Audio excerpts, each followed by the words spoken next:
In this video, I will show you how to stop background apps when Microsoft Edge is closed in Windows 11. So start Microsoft Edge. Now click on these three dots. Then here, settings.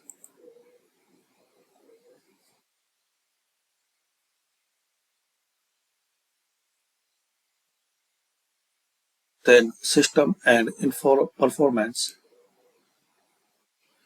Here is the option continue running background extensions and apps when Microsoft is closed. You can make it on or off from here.